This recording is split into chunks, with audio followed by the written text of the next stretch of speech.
So I've got this idea for the cardboard cutout Mario. We are going to place him right here. Okay, that looks good. I'm going to need one more prop. And no. Not that. Let's take these. We'll rock the hater blockers for this little bit. Ah!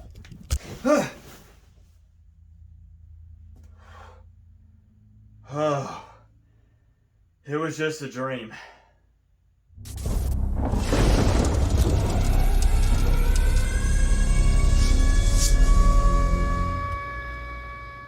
Before we get into the video, I just want to remind you guys that I have some new Miami themed shirts on the merch store, and you can check them out by clicking the top link down in my description. I really think that this is some of the most unique Canes game day gear on the market. You're gonna love them.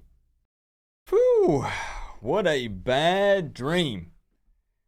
Anyways, what's going on, Canes fans? As usual, before we dive into this preview video, let me get a couple of brief announcements out of the way. First off, make sure you watch this video all the way to the end because you do not want to miss the celebrity guest picker for this one and both of our score predictions for this game. Second, do not forget that the $500 score prediction contest is still active.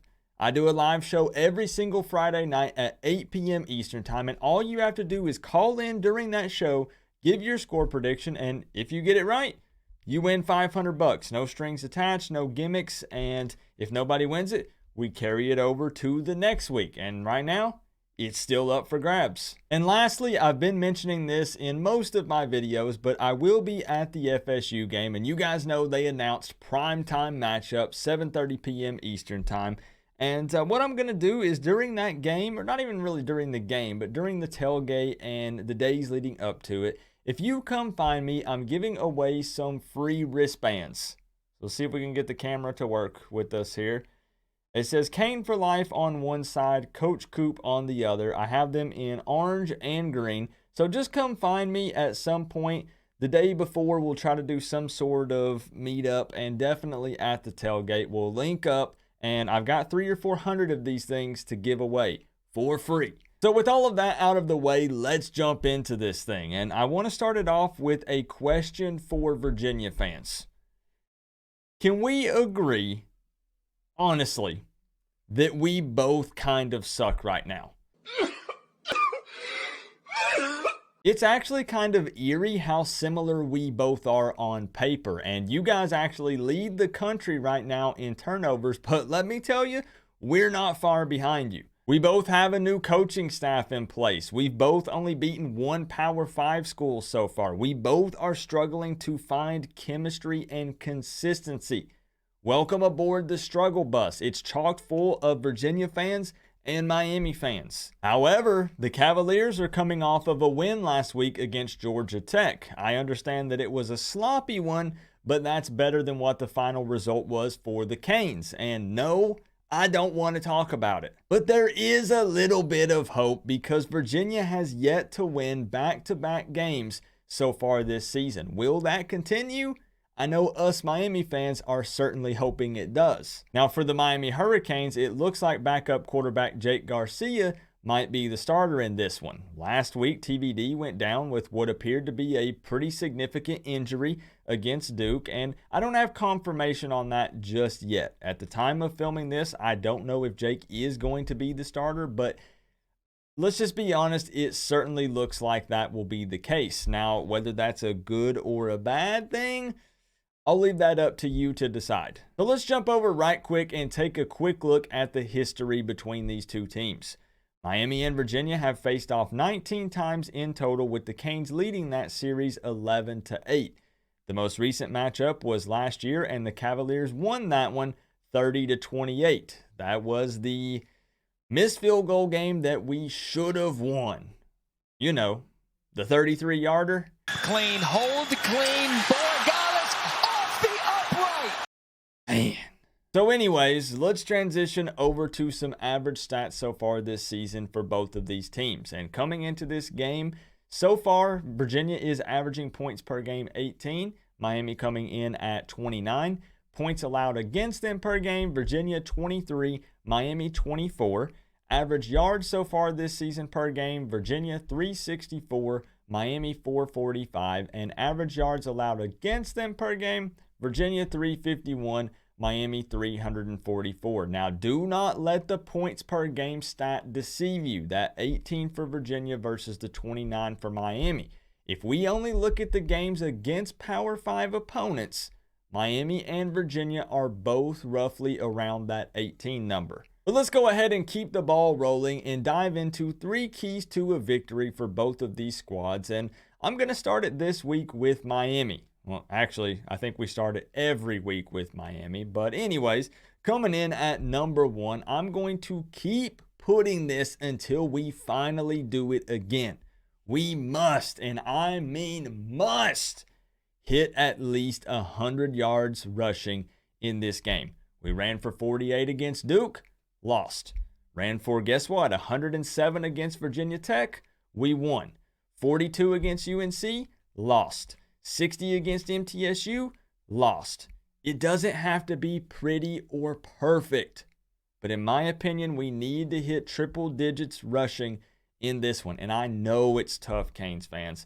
I know that we are struggling with the run game, but bro, we can't give up on it. I don't want to be purely one-dimensional. Number 2, we have to find a way to give Jake Garcia more time. Now, of course, this is assuming that he's the starter, of course, but I mean, this could possibly also apply to TVD, but you'll understand why I'm really pushing this for Garcia here in just a moment. And I will say, I don't know if this one's actually even feasible, but it has to be. Here's the reason. Last week, Jake Garcia fumbled twice and threw 3 picks. When Duke dialed up pressure or just flat out whipped our O-line and got in his face, he folded and he definitely struggled. So we've got to find a way to give him some more time. And lastly, we cannot play players that have checked out. And I'm talking about checked out mentally. Not sure how you fully determine that, but if we send guys out there that feel like they have nothing to play for, it will bring the entire team down. And now 3 keys to a victory for the Virginia Cavaliers in this one. And coming in at number 1, special teams all around will just have to be better. I know they won that game against Georgia Tech, but in that game, check this out, Virginia missed an extra point, missed 2 field goals, and they had a punt blocked, and they had a player knee the ball at the 3-yard line instead of calling a fair catch.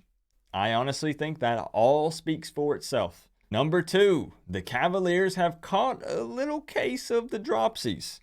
This is making it tough for the offense to find a rhythm, and trust me, us Canes fans know all about this. But luckily, that's been a little bit better for us lately. You got to help out Armstrong and complete the catch. Let's just pray, us Canes fans, that the dropsies is not contagious. Please, we don't need that. And lastly, Virginia players just need to constantly rip at the ball like they're trying to start a weed eater without pressing the choke. Because I'm telling you, I'm sure the Miami coaches have preached ball security this week after what happened against Duke. 8 turnovers. And now moving on to the final segment of the preview video. Everyone's favorite, most watched part of the video. At least I hope it is. You know, we put a lot of work into bringing in these celebrity guest pickers, man. And I'm really excited for this one today. But before we get into it, of course, we got to mention the completely pointless doesn't mean the thing has actually been wrong the last 2 weeks against North Carolina and Duke. ESPN matchup predictor. They have Miami's win percentage chance coming into this one at 54.1% and Virginia at 45.9%. Miami is actually a 2-point favorite at the time of filming this video, and the over-under is coming in at right around 48. So if you're a betting guy or gal, do what you wish with that information. But with all of that out of the way, man, listen, like I almost put money on Duke last week, didn't do it. Almost put money on North Carolina, didn't do it. What should Coop do in this one? Let me know down in the comment section below. But otherwise, it is time for my special celebrity guest picker for this week and our score predictions for this one. Let's do this. Introducing someone who actually has more hoodies than I do. She eats, sleeps, and breathes sports. Legend says that she was once kicked out of a Miami Hurricanes basketball game. Melissa! AKA the Hoodie Girl. Y'all show her some love in the comment section. Rocking the Coach Coop hoodie. Brand new. I dig it. How comfortable is it? It's your favorite hoodie in your collection, right? I mean, obviously, it's super soft. Even after a wash, it's like, I mean, like it's brand new. That's what I like to hear. Now hold up, though. Actually, speaking of hoodies, I'm going to try to show you up real quick. I have something new that I didn't tell you about that nobody has seen before. Give me just a second. Oh. What do you think? That's what actually, do you think? that's actually New fit. It's a little big on me, though. the only thing that would make it better is if Sebastian had a pipe. I agree. I totally wish that they would bring the pipe back.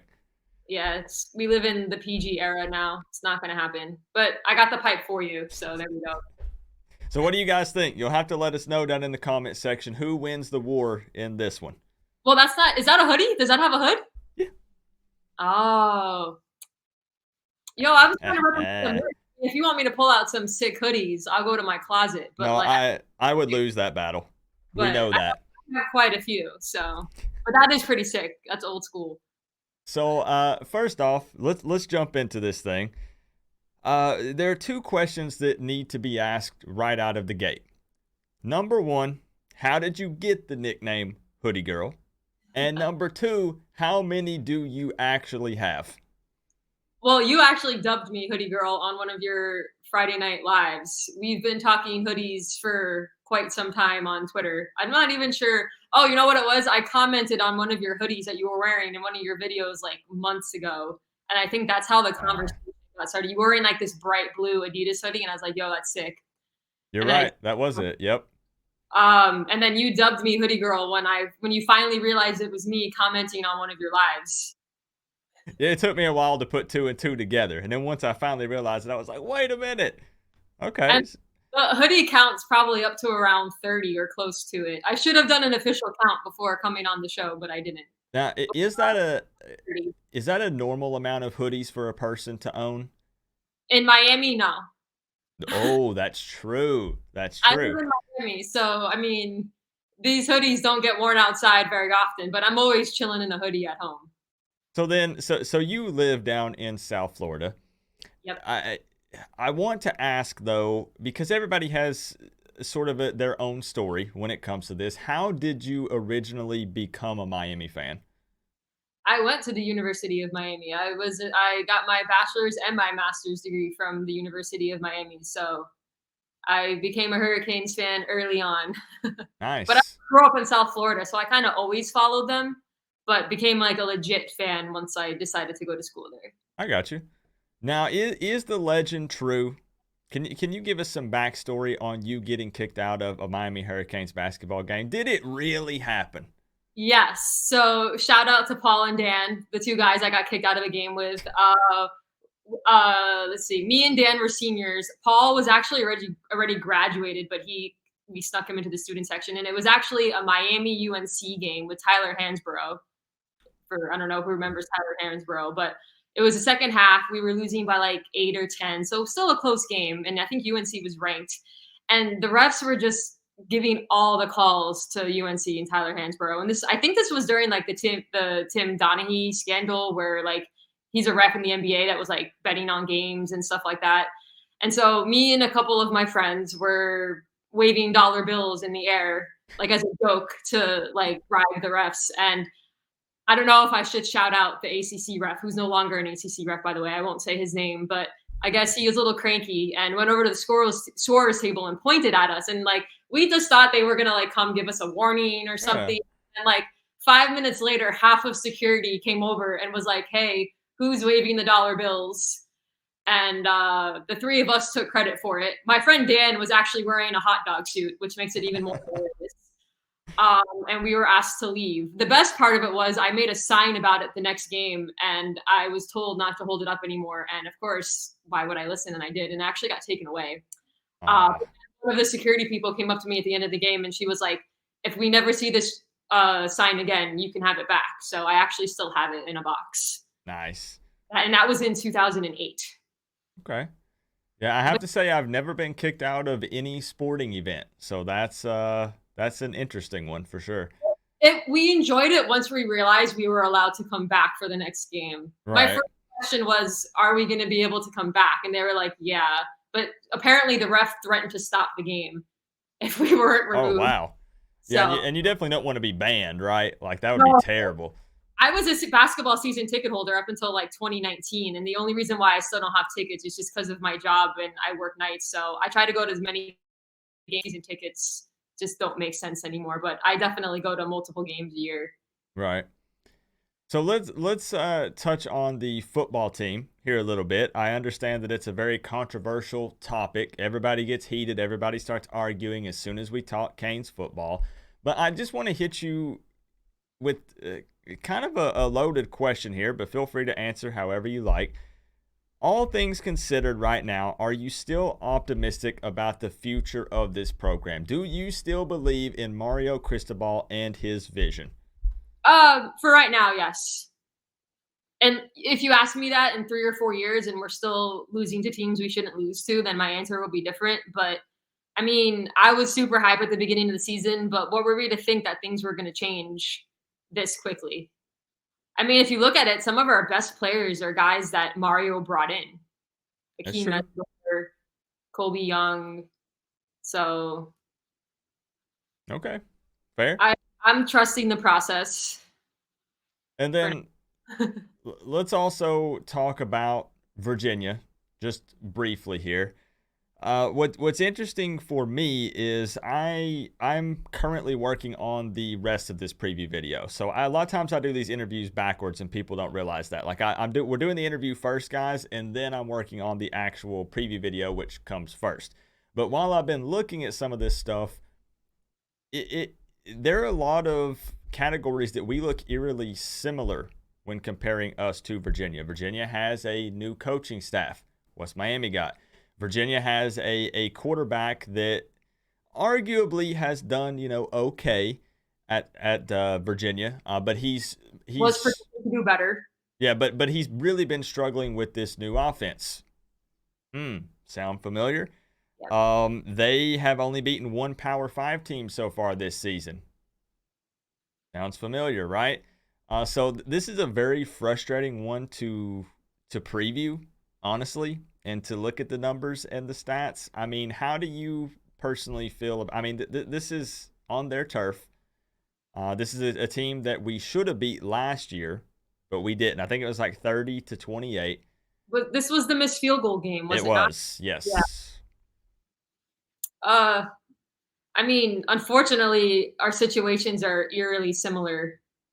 With that, Virginia's best game was their win against Georgia Tech. They barely beat Old Dominion. Mm-hmm. And like you said, our only decent win was Virginia Tech. I mean, their new staff, their coach is a first-time head coach. I believe it's Clemson's offensive coordinator. Correct, yep.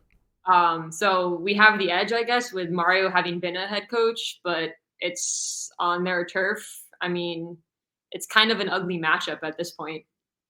Yeah, and that's what I hate because that was where a lot of my confidence came from, to be honest with you, in the Duke game, was because I was like, Elko is a new head coach, not just a new head coach at the program, but a first-time head coach.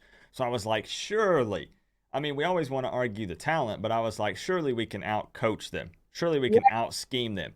So now I don't, going into this one, the new coaching staff thing doesn't really matter to me. Like, It's not really the coaching staff. Duke looked way better against UNC than we did. So I was a bit concerned. Duke's actually looked pretty decent this year. The new coaching staff is doing a good job for the talent that they have. So I was actually concerned about that. On the other hand, Virginia's looked pretty much as bad as we have. So it might come down to, who makes the least amount of mistakes, and maybe we don't have 8 turnovers this game and can pull out a win. Yeah, I kind of feel like this one is a coin flip, and it might sound bad to say this, but I would prefer that over just getting completely blown out and embarrassed in this one. I don't think. I mean, look at our schedule, the games that we've played so far. I don't think we're beating anybody by 2, 3, 4 touchdowns, nothing like that. Most of the games have been close. I don't count, Southern Miss when we took over in the second half, or Bethune-Cookman, or anything like that. But what's interesting too is I think one of the only other schools that average less points per game against Power 5 opponents than us is Virginia. And I don't think there's a lot of teams left on our schedule that we have a chance to like actually play decent and have a chance to win, except maybe Georgia Tech, and that's also away. I mean, we're at Clemson. We play Pitt at home, FSU at home, which is prime time, which is a shocker. I don't see us being favored, if you could even say we're favored in any game left at this point. So if we're gonna make a run to at least qualify for a bowl game, I think this is a must win. And real quick, one thing that I want to mention since you brought that up, and then we'll get into our picks and score predictions for this. How did the Miami-Florida State game end up being ABC, 7:30 p.m., prime time matchup? How did that happen? Because I'm going to tell you something. I already see the Florida State fans on Twitter bragging, saying that it's because of them, that their brand carries weight, and we should thank them for getting this primetime matchup. What do you think? Haven't they lost 3 in a row? They have lost 3 in a row, yes. But their argument is those are much better opponents. They didn't lose to Middle Tennessee. They didn't lose to whatever team you want to put on there. I mean, I don't think it's their brand holding it up. I just think the weight of the history of our rivalry is the reason why this is a primetime game. And maybe at the beginning of the season, people thought that this might be a ranked matchup. Norvell coming into his 3rd season. Yep. With an experienced quarterback, Jordan Travis making the leap and getting better. And with Mario coming in and all the hype preseason around the Canes, maybe, this was the plan all along, thinking this could be a ranked match and, have that prime time with that kind of rivalry. I mean, we discussed this before where I was just hoping this wouldn't be a noon game because I didn't want to tailgate at 8 a.m. I was hoping to start. In no way did I think this would ever be a primetime matchup, but I'm happy about it because now I can sleep in before a tailgate. Right, me too. Bingo. Now, there are a portion of Canes fans that feel like the media hates us so much that they want to put us on prime time so we can get beat down and embarrassed by Florida State prime time on ABC. I mean, I feel like the media does hate us, but I don't think that was their first thought. I mean, let's not get that paranoid. Right. I'm more concerned with the fact that we're so bad this year that there's going to be more Seminoles fans at the game than Miami fans, and it's in Miami. Like, I'm really hoping fans still show up, no matter how bad we are. I mean, the history has really shown that no matter who, like, even in our 7-game drought when we were losing to them, even when they were ranked and we were like at the bottom, the games were still always close, no matter who was higher. And, the rivalry brings out the best in these teams. And I still think, whether or not I think we're going to win or not, I still think it's going to be a close game regardless. And Miami needs that atmosphere. If we're at home and we're hearing that war chant over, Canes fans, that's, that can be a game changer and can change the attitude and the mood of the players. They still need the support. Yep. 100% agree with everything you said. Now, speaking of picks, we're talking about the Florida State being a close pick. I don't even want to think about that one yet because that is going to be tough. Our picks for this game. Now, I'm going to take some of the pressure off of you, like I do most of the guests, and go ahead and give my pick first. I have Miami putting up. And by the way, you don't have to give numbers if you don't want to. You can just give a pick. I thought about it for. Okay. Since you told me I was going to be the guest picker, I've thought very long and hard. So I'll even go first if you want me to. Okay, well, you go first. Sure, do it. This will be the first time a guest picker has opted to go first. Well, listen, ladies first. You never had a lady on your channel, so that's true. First time. So, I'm going to get my inspiration from Tony Romo, and I'm going to say this is a 24-20 type of game. And like I've said in the past, I can never pick against the Canes. So I'm going to say 24-20 Miami. You are not going to freaking believe this. You picked 24-20. No, look, there is no marker in my hand. I wrote my score down before you saw me scribbling it, right? Well, then it's a good thing that I picked first because people would have thought I was just copying you. But here's the difference. Oh, you went 24-20 Virginia. All right.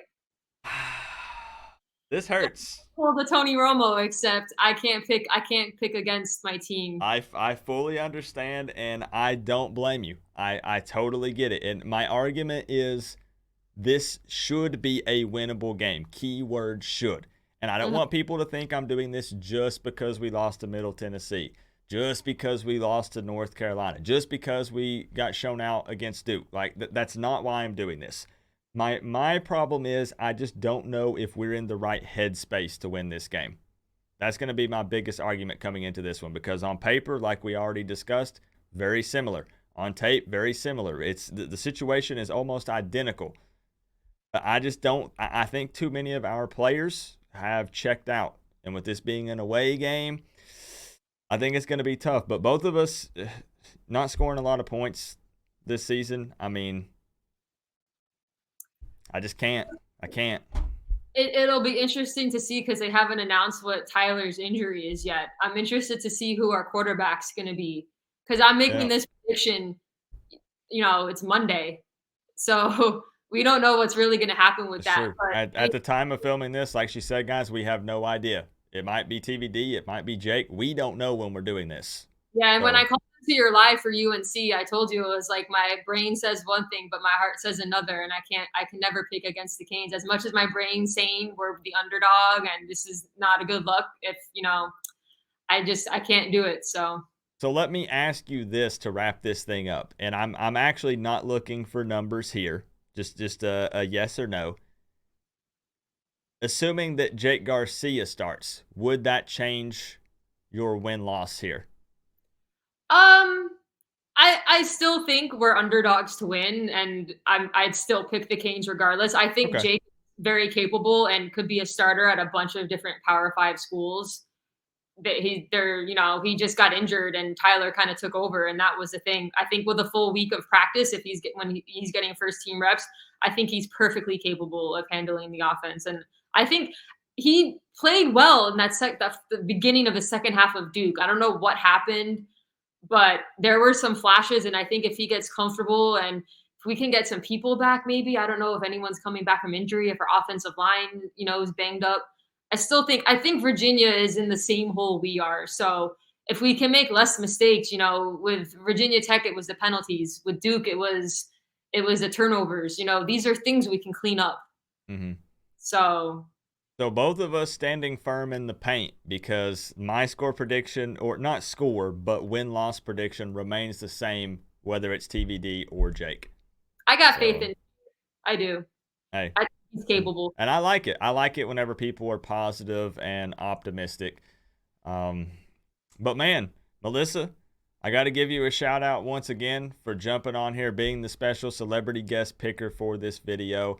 If everybody doesn't already know the Hoodie Girl, they are now going to know the Hoodie Girl.